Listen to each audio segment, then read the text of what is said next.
Éclose dans les ruines et la dévastation de la peste noire, elle est innovation, spectacle et glorification de l'homme. Pépinière d'idées nouvelles, elle enfante les plus grands esprits de tous les temps. Filippo Brunelleschi était l'ingénieux, l'homme ingénieux.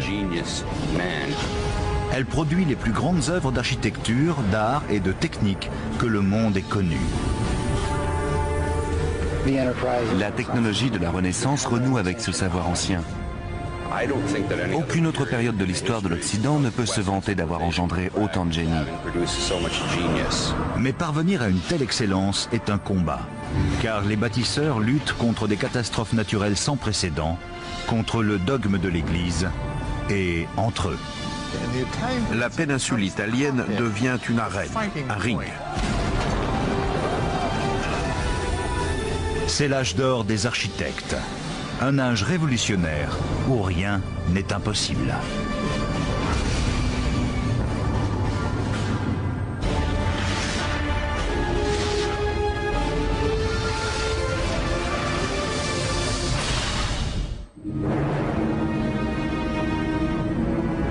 « 476 de notre ère. Le puissant empire romain s'est effondré. Son hégémonie appartient au passé. Les empereurs qui ont façonné la région ne sont plus. L'Europe occidentale s'est fragmentée. Durant des centaines d'années, elle est dominée par une lignée de rois germaniques qui appellent leur domaine le Saint-Empire romain germanique. Mais au XIIe siècle, une kyrielle de républiques naît en Italie. Ensemble, elles visent à restaurer l'ancienne gloire de Rome. Elles vont revitaliser l'Europe et établir les bases du monde occidental moderne. Bonjour, je suis Peter Weller. En 2001, je suis venu à Florence terminer ma thèse sur l'histoire de l'art de la Renaissance pour l'université de Syracuse. La Renaissance est une onde de choc intellectuel et artistique. C'est l'époque la plus influente du dernier millénaire. C'est l'ère de l'invention, avec Léonard de Vinci, Copernic et Gutenberg. Mais c'est aussi l'ère du culte de la personnalité. Le moment où l'artisan inconnu devient artiste, où le maçon anonyme devient architecte.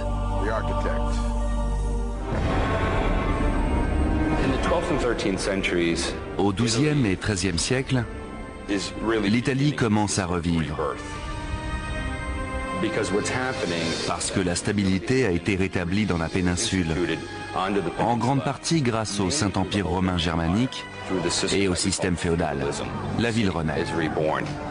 Au sein de ces villes italiennes libérées depuis peu, émerge un nouveau type de chef. Les dirigeants des cités-États italiennes sont les marchands. Ils ne font pas partie de l'aristocratie traditionnelle. Ils ne sont pas nobles, ce qui engendre cette vie urbaine extraordinairement animée du XIIIe siècle. Des familles comme les Médicis passent de la direction de banque et de commerce au gouvernement de ville. La richesse donne le pouvoir, et le pouvoir achète l'art et l'architecture. Les petites villes d'autrefois se lancent dans de vastes travaux, rivalisant avec leurs voisines, tout en préservant leur indépendance.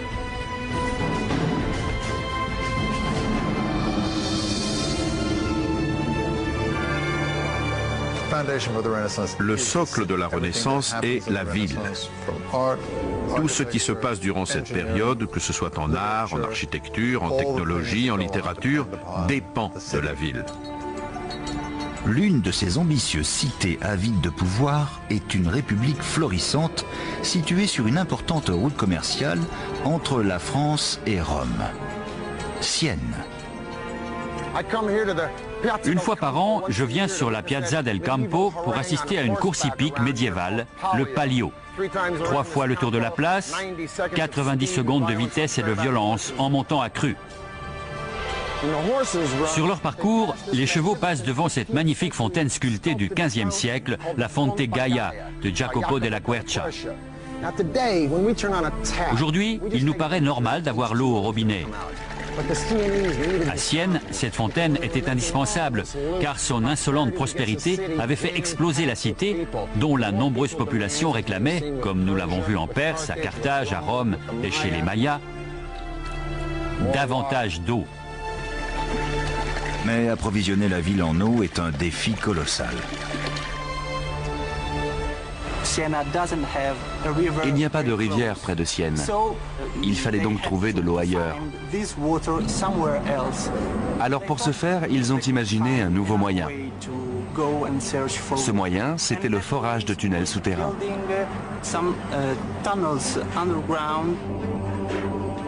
En creusant ce réseau de tunnels, les Bottini, les ouvriers tombent sur les petites sources, les nappes phréatiques qui entourent Sienne.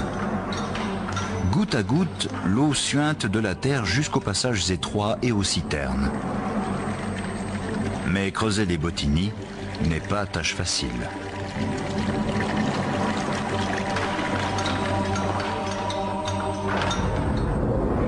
À l'aide de pelles, de pioches et de ciseaux, les ouvriers arrachent les dépôts calcaires qui tapissent les murs.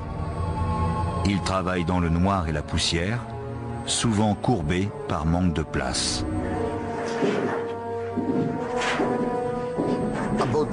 Un bottino comme celui-ci s'étendait parfois sur des kilomètres. Les ingénieurs devaient donc savoir où ils allaient. Alors, de temps en temps, ils foraient un trou jusqu'à la surface. Ces trous s'appellent des occhi, des regards. Ils leur donnaient une idée de la direction du bottino et permettaient de la corriger le cas échéant. L'eau circule dans ces tunnels en forme de tonneau, bifurque vers les quartiers qui en ont le plus besoin et court sous les rues animées jusqu'aux fontaines de la ville, comme la Fonte Gaia. Ces canaux devaient avoir une pente très légère, imperceptible à l'œil nu, de moins d'1 degré. En effet, si l'eau coule trop vite, elle peut engorger le système.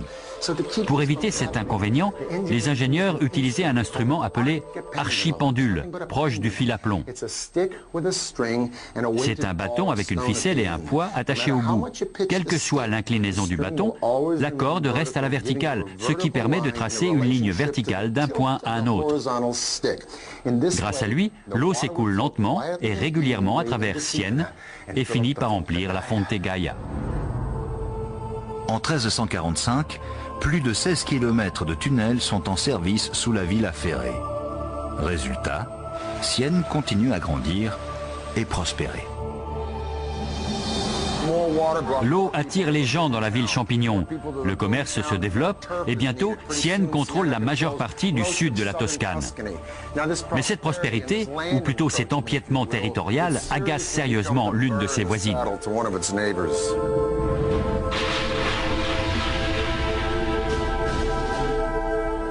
Florence et Sienne sont les deux républiques dominantes en Toscane. Elles étaient rivales sur tous les plans, économique, politique, artistique. Au XIIIe siècle, la cité-État de Sienne était probablement supérieure à Florence dans tous ces domaines. Les deux républiques s'affrontent jusqu'à ce que Sienne remporte une victoire décisive à la bataille de Montaperti en 1260. Sienne se bat contre Florence et, pour dire les choses crûment, lui botte les fesses. Florence est humiliée et vaincue. Mais croyez-moi, pas pour longtemps. Le système hydraulique qui a fait de Sienne la reine des républiques subit de plein fouet l'une des plus grandes catastrophes naturelles que le monde ait connues. En 1347, la peste noire frappe. Selon le grand écrivain humaniste Boccace, qui en a été témoin, la maladie tue si vite qu'on peut déjeuner avec des amis et dîner avec ses ancêtres au paradis. D'après une estimation prudente, Sienne a perdu plus de 60% de sa population en quelques mois. Elle ne retrouvera jamais sa place dominante sur l'échiquier de l'Italie pré-moderne. Cet événement marque la fin du rôle de Sienne sur la scène internationale et le début de la montée en puissance de Florence. La ville de Sienne est anéantie. Florence, sa pire ennemie, a les coups des franches pour planifier son accession au pouvoir et à la gloire, symbolisée par l'un des plus remarquables monuments de l'ère moderne, une structure qui défie l'imagination.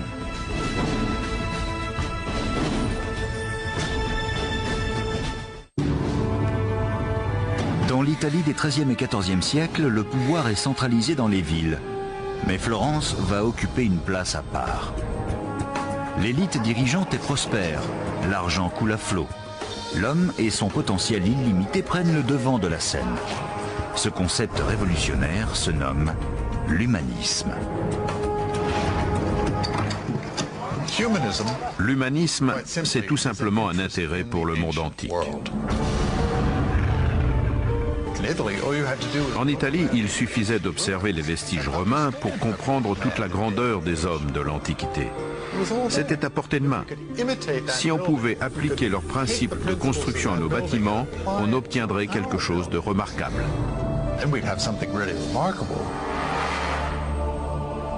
Toutefois, lorsque la peste noire s'abat sur l'Europe en 1347, Florence n'y échappe pas. Elle perd près de la moitié de sa population. Il faudra à la région plus d'un demi-siècle pour se rétablir. Mais quel rétablissement! Jamais le monde n'en a vu de tel. On l'appelle la Renaissance. Le Rinascimento en italien. Dans toute la Toscane, des familles fabuleusement riches, la classe des mécènes, utilisent leur fortune pour commanditer des projets grandioses qui donnent du travail au peuple. Les survivants ont soif de profiter de la vie, de faire de nouvelles expériences. Ils ont compris ou senti qu'il fallait en tirer le meilleur parti. Les Médicis, une des familles les plus riches d'Italie, vont mener la reconquête de la gloire d'autrefois, la faire revivre à Florence et transformer la ville en nouvelle Athènes. La structure du mécénat change. Les protecteurs utilisent les artistes et les architectes pour célébrer leur propre personne. La cathédrale trônant au cœur de Florence est l'aboutissement de ces efforts. Ils n'avaient jamais vu d'édifice ressemblant à celui qu'ils voulaient construire. C'est une question d'ambition, d'idée.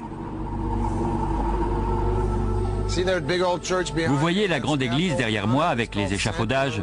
C'est Santa Maria del Fiore, qu'on appelle aussi le Duomo ou cathédrale de Florence.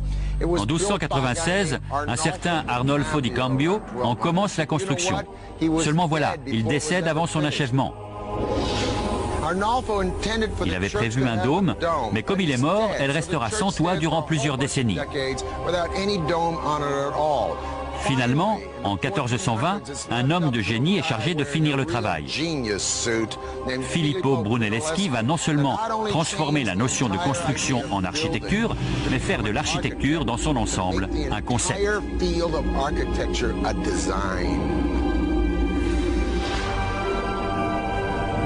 Brunelleschi a grandi dans une famille de la classe moyenne et est destiné à devenir notaire comme son père. Mais il s'intéresse un temps à l'horlogerie et devient maître orfèvre. Ce n'est qu'au début de la trentaine qu'il a évolué pour devenir ce qu'on appelle aujourd'hui un architecte.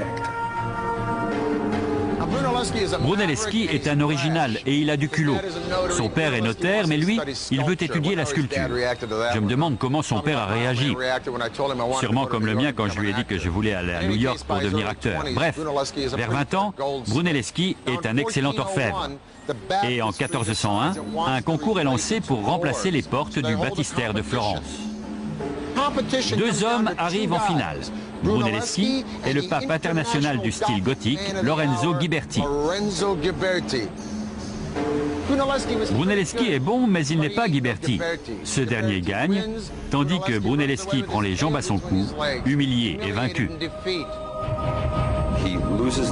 Il perd contre Ghiberti en 1401. Mais c'est l'occasion rêvée de quitter Florence pour aller à Rome étudier les secrets des anciens. Brunelleschi aurait passé près de 20 ans à Rome, examinant dans leurs moindres détails les plus grandes réalisations de la technologie antique.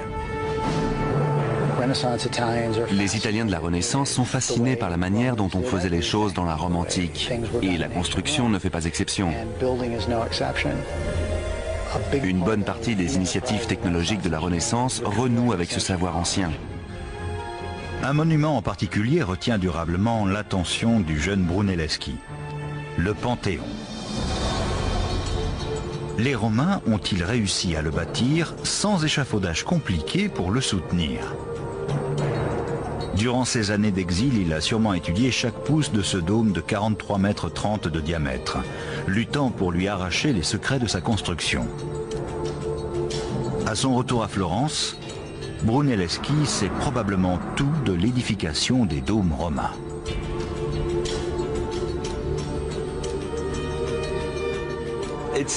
Brunelleschi semble réapparaître à Florence au moment précis où l'Opéra del Duomo lance un avis de concours pour doter la cathédrale d'une coupole.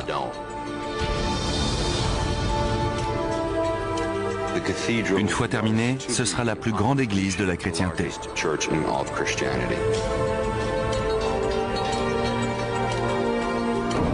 C'est l'un des défis techniques les plus ambitieux de l'histoire. Ils construisaient grand pour montrer l'importance de la ville dans tous les domaines. Évidemment, la chute n'en serait que plus dure. Se démarquant des autres architectes, Brunelleschi propose hardiment son projet. Une coupole sans les traditionnels arcs-boutants, ni support de bois ou échafaudage intérieur. Il se couvre de ridicule. Dans l'opinion publique, on disait qu'il était devenu fou. Mais on a vite compris que personne d'autre n'avait de solution pour régler la question. Alors on a fini par l'écouter.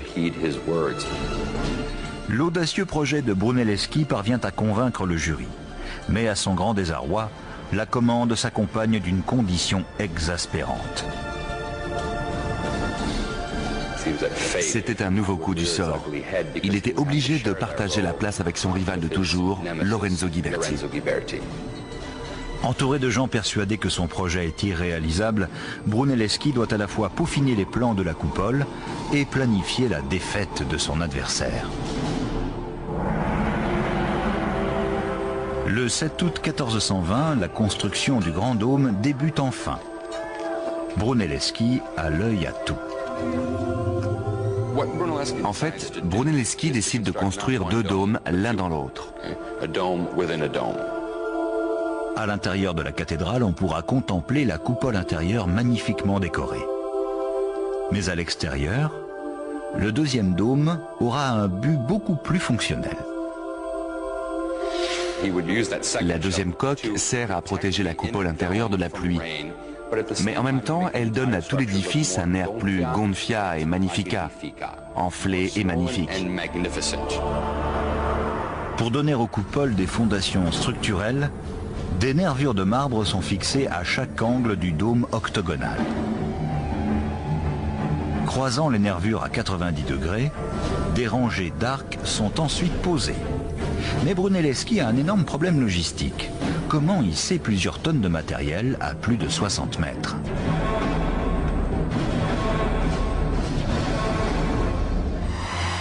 Il a inventé un treuil. Il est mu par des bœufs attelés à une barre actionnant un essieu vertical qui soulève ou abaisse le treuil. L'idée de génie, c'est une vis sans fin qui permet aux engrenages de passer d'avant en arrière et donc de haut en bas. Cela signifie qu'il est inutile de déharnacher les bœufs pour les retourner. Ils continuent à marcher dans la même direction pour lever ou baisser le treuil, une économie de plusieurs heures de travail par jour. On estime qu'à la fin des travaux, il aura soulevé plus de 30 millions de tonnes. Mais les matériaux doivent également être déplacés latéralement et parfaitement positionnés à des dizaines de mètres de hauteur. Pour réaliser cet exploit apparemment impossible, Brunelleschi conçoit un autre treuil révolutionnaire, le Castello. Le Castello était une sorte de grue servant à déplacer les charges horizontalement. Perché en haut de la coupole, ressemblant à une potence, c'est un système à travers ses contrepoids qui permet aux ouvriers de placer les briques avec une précision millimétrique. Ce sont les engins qu'il a inventés qui ont rendu possible la construction du dôme. Mais ces ingénieuses créations ne résolvent pas le problème fondamental. Comment construire un dôme aussi immense sans contrefort interne? Brunelleschi doit trouver le moyen de l'empêcher de s'effondrer. Cela exigera des trésors d'imagination et d'innombrables calculs.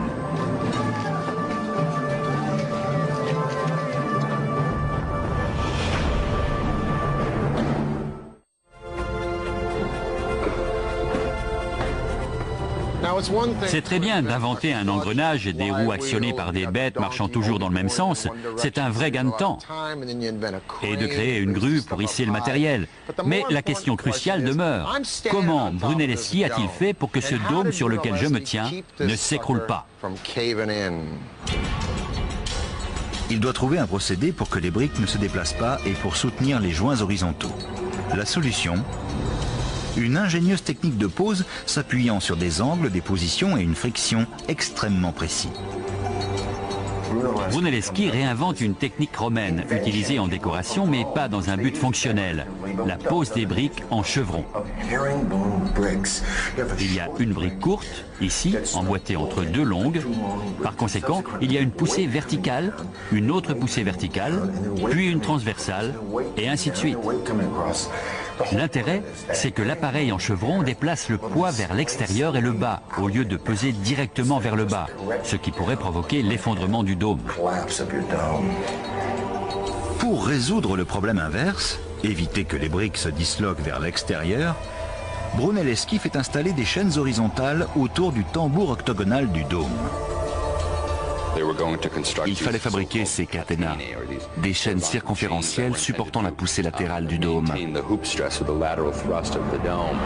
5 chaînes fixées à intervalles réguliers doivent soutenir la coupole et servir de contreforts invisibles.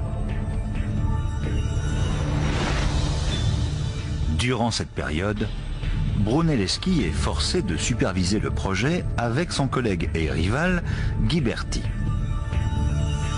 Le problème des chaînes étant réglé, il compte s'occuper de celui de Ghiberti.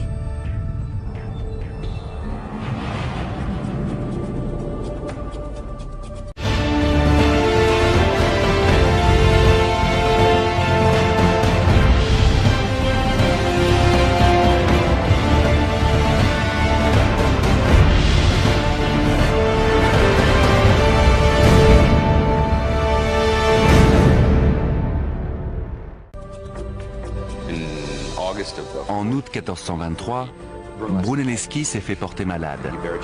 À contre-cœur, Ghiberti a pris la direction de la pose de ses chaînes en bois. Dès que Brunelleschi l'a appris, il s'est miraculeusement remis, a inspecté la qualité du travail et l'a critiqué publiquement en disant qu'il faudrait abattre tout ce que Ghiberti avait fait.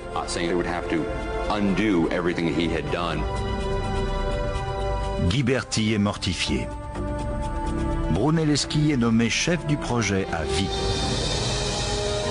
Le 30 août 1436, après 16 ans de travaux, le plus grand dôme de maçonnerie du monde est achevé. Mais c'est loin d'être la fin de la carrière de Brunelleschi. Avant même la construction du dôme, il a étudié les lois de la perspective et des mathématiques. Si ces œuvres paraissent d'une conception simple, les lignes épurées de ces édifices économisent l'espace. L'une des plus grandes innovations de Brunelleschi est un concept qui est aujourd'hui encore une des pierres angulaires de l'architecture, la perspective centrale.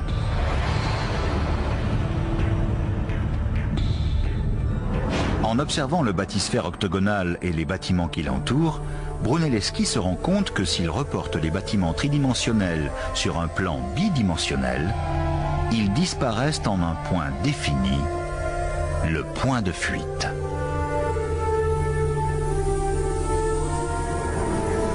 L'idée que la taille apparente d'un objet diminue à mesure que la distance avec le spectateur augmente va révolutionner le paysage architectural et artistique mondial et donner naissance à la notion de plan.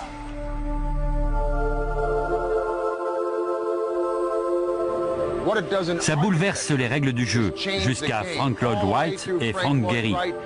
Parce que l'architecture n'est plus une simple construction, ce n'est plus un vague croquis dans la terre qui définit la longueur d'un mur et par conséquent la hauteur de la flèche.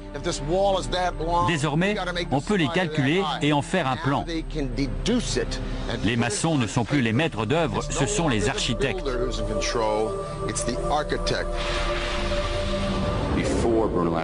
Avant Brunelleschi, la plupart des projets étaient basés sur des modèles approximatifs.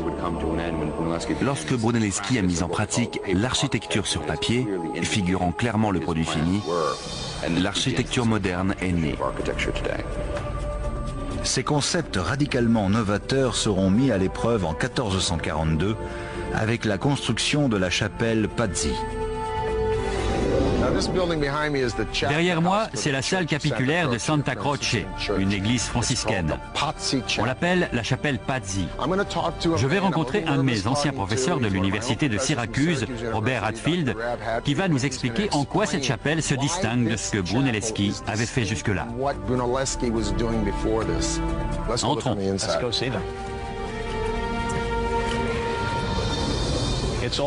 Tout est question de relation. Il cherche un ensemble où tous les éléments sont en harmonie, où ils s'ajustent parfaitement, comme les os s'ajustent dans le corps humain. Je vois.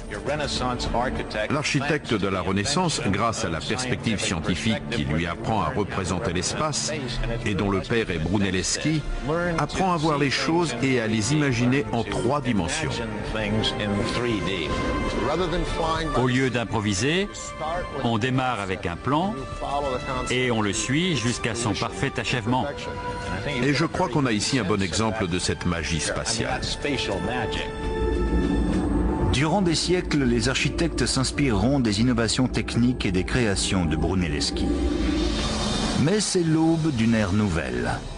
Les puissances voisines attisent les anciennes rivalités.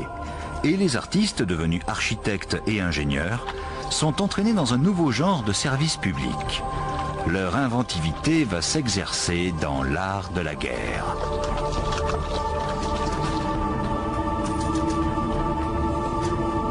« 1459. Filippo Brunelleschi est devenu le père de l'architecture de la Renaissance, faisant de Florence la Mecque de l'innovation technique.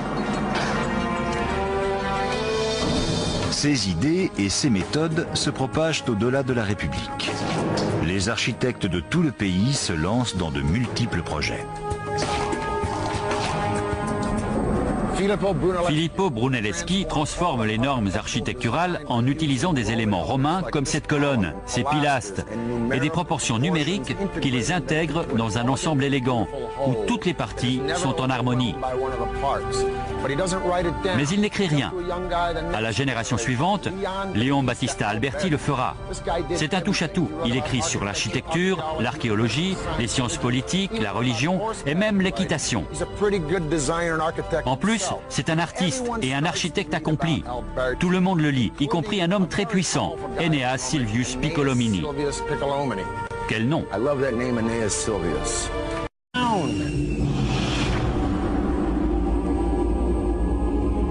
Enéas Silvius Piccolomini devient le pape Pie II en 1458.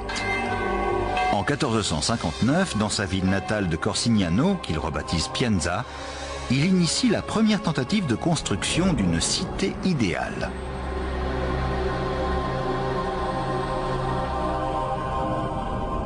Nous sommes à Pienza, en Toscane, avec mon ami Rocky Ruggiero de l'université de Syracuse. Est-ce la première ville de la Renaissance construite sur plan? Dans cette bourgade perdue de quelques 200 habitants, Pie II a les mains libres. Il bâtit cette imposante cathédrale. C'est la figure centrale. Les autres bâtiments de la ville vont s'organiser autour d'elle. Cette place est parfaitement conçue avec son palais pontifical et sa cathédrale. Pourquoi les rues sont-elles si tortueuses? Arrivé ici, je ne sais plus où je vais. C'est intentionnel. Ils ne voulaient pas qu'on se rende compte de la petitesse de l'endroit. C'est donc à dessein que les rues ne forment pas un axe direct. Il y a toujours un coin qui bloque la vue. On a l'impression que c'est beaucoup plus grand qu'en réalité. À la mort de Pie II en 1464, plus de 40 édifices ont été construits ou rénovés. Chacun est l'expression de concepts révolutionnaires. Mais c'est la ville dans son ensemble qui représente la quintessence de cette nouvelle ère. Pourtant, l'atmosphère harmonieuse de Pienza ne durera pas longtemps. Les nouveaux idéaux radicaux glorifiant l'homme et son potentiel sont bientôt remis en question.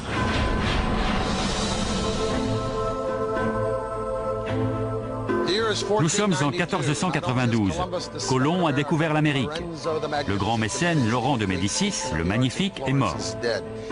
Mais les Florentins en ont assez de la famille et de ses copains et veulent chasser les jeunes Médicis.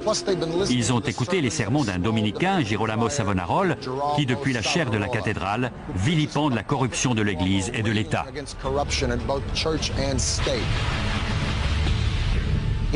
Il prêche le retour par la piété à une république fière de ses valeurs civiques. Savonarole prévient que si Florence ne met pas de l'ordre dans sa maison, les vents de la vengeance divine souffleront sur la ville. Et en effet, un ouragan est sur le point de s'abattre sur l'Italie. Charles VIII, roi de France, veut reprendre Naples et menace de mettre à sac les villes qui lui résisteraient. Savonarole prédit une invasion. Et quand elle finit par survenir, il a beau jeu de dire « Vous voyez, je l'avais dit, je l'avais prévu ». Il arrive à se faire passer pour un véritable prophète, au sens de l'Ancien Testament. La vision du moine fanatique va se réaliser. En 1494, Charles VIII, roi de France, ronge son frein à la frontière toscane, prêt à marcher sur l'Italie avec son armée. Toujours constitué de petites républiques en guerre les unes contre les autres, le pays est mûr pour la défaite.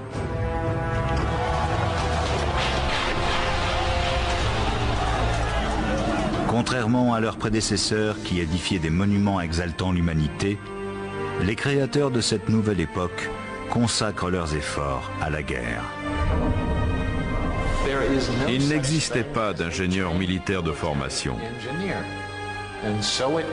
C'est pourquoi on a fait appel aux plus grands artistes de la Renaissance, bien qu'ils n'eussent aucune expérience pratique, pour concevoir les fortifications des principales villes italiennes. Les innovations et les nouvelles technologies se mettent au service de l'armée. L'arme préférée de Charles VIII est un nouveau canon redoutable. Les remparts médiévaux ne résistent pas à sa terrifiante puissance de feu. Le canon était devenu beaucoup plus fiable et lançait des projectiles beaucoup plus gros, plus lourds et plus loin. C'est alors que Charles VIII passe les Alpes avec ses canons. Il est évident qu'ils peuvent abattre pratiquement n'importe quelle fortification. C'est une catastrophe, une vraie crise, parce que brusquement l'Italie est sans défense. Ces nouveaux canons abattent facilement les hautes et minces murailles médiévales. Les villes italiennes sont impuissantes contre eux. Les anciens murs ne sont même pas assez solides pour soutenir le poids des nouvelles armes de défense.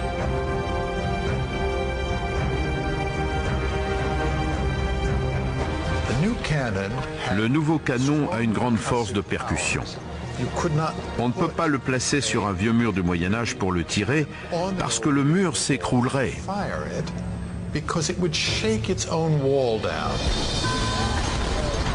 Les ingénieurs italiens travaillent à la conception d'un mur moins haut et plus épais, pouvant supporter l'armement moderne et résister aux boulets de fer.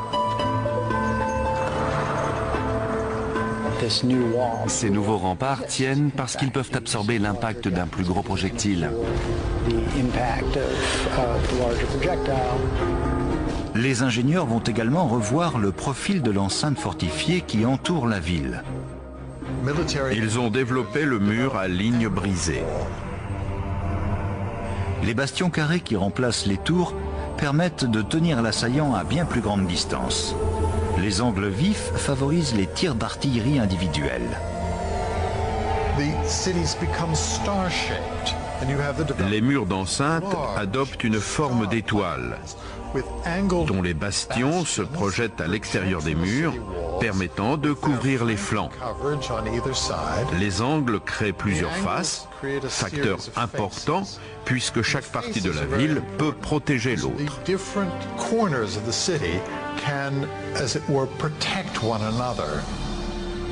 Le rempart bastionné établit un nouveau modèle de fortification défensive et captive l'imagination de tous les généraux européens.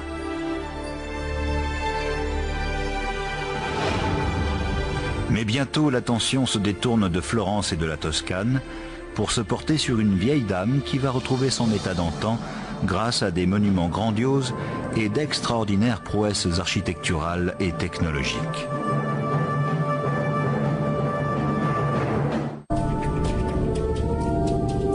Le centre du pouvoir et des honneurs retourne dans la ville qui avait conquis le monde, Rome. Au début du XIVe siècle, l'élection du pape est sujette à des disputes retentissantes. Le pape légitime s'enfuit en France et durant plusieurs décennies, le siège de la papauté restera en Avignon. Dans les années 1370, quand le pape retourne à Rome, il trouve une ville fantôme. Durant le siècle suivant et jusqu'à la Renaissance, tous les papes tenteront de la reconstruire.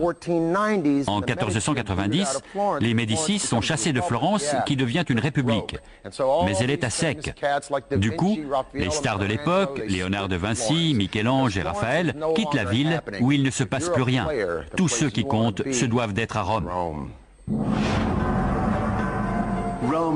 Rome n'était plus rien au XIVe siècle à cause de l'abandon des papes.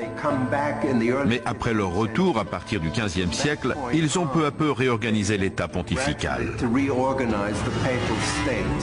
Un pape en particulier va faire souffler un vent de redynamisation et de technologie.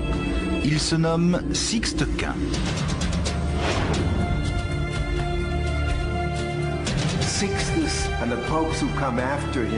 Sixte Quint et ses successeurs ressentent le besoin de faire de Rome la majestueuse capitale de la chrétienté. Sixte Quint s'est donné pour mission de réurbaniser la ville. Si Rome doit redevenir le foyer de l'Église catholique, il va falloir la transformer de fond en comble. Mais repenser la ville est une tâche titanesque. Tout d'abord, Sixte Quint s'emploie à nettoyer ces ruelles obscures qui grouillent de criminels. Le pape les fait tous ramasser et tuer. L'étape suivante consiste à réparer les aqueducs, l'un des symboles emblématiques de la technologie romaine. Avec le retour de l'eau, la population s'accroît et la ville prospère. Les routes sont pavées, les rues élargies, les chantiers de construction surgissent de terre, mais Sixte Quint n'en a pas fini. Il a de plus grandes ambitions pour sa ville. Un plan de développement dicté par l'emplacement de divers grands monuments.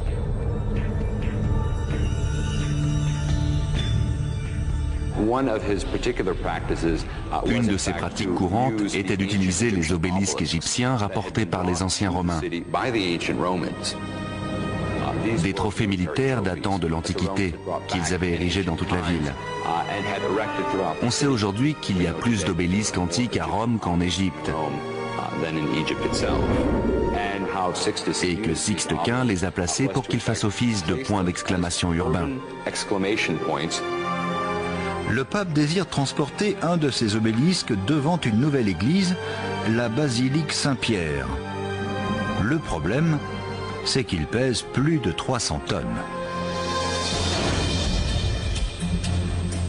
Le déplacer n'était pas facile. Sixte Quint offre à l'architecte et ingénieur Domenico Fontana de relever le défi. Le projet de ce dernier paraît simple, mais son exécution se révèle pratiquement impossible. Pour protéger la pierre, il enferme les 300 tonnes de l'obélisque dans une colossale tour de bois. Des barres de fer sont fixées sur les arêtes. Des piliers de 30 mètres surplombent la structure et des treuils reliés à des cordes passées dans les œilletons des barres permettent de soulever l'énorme monolithe. Une équipe de plus de 900 hommes est prévue pour le transfert. Avec 40 treuils, l'obélisque est soulevé, puis couché sur une plateforme roulant sur des billes de bois et transporté jusqu'au nouveau site. Cet extraordinaire exploit technologique débute le 30 avril 1586 sous l'œil attentif du pape Sixte Quint. Le pape avait ordonné le silence le plus total durant la partie initiale de la manœuvre, sous peine de mort si quelqu'un le rompait. Le 10 août, l'obélisque atteint sa nouvelle résidence devant la basilique Saint-Pierre, où il se dresse encore aujourd'hui. L'incroyable renaissance de Rome fait parler toute l'Europe. La capitale du monde antique est de nouveau au centre de la scène. Et la révolution architecturale qui a enflammé Florence s'est propagée à Rome et au reste du continent.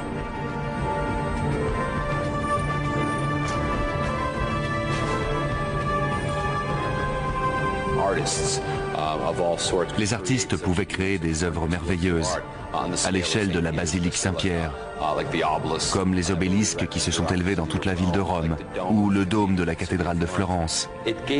Ça a redonné du sens à l'humain. Et aussi la conscience que nous sommes au centre de toute chose. Pour beaucoup, la Renaissance est le socle de la culture moderne.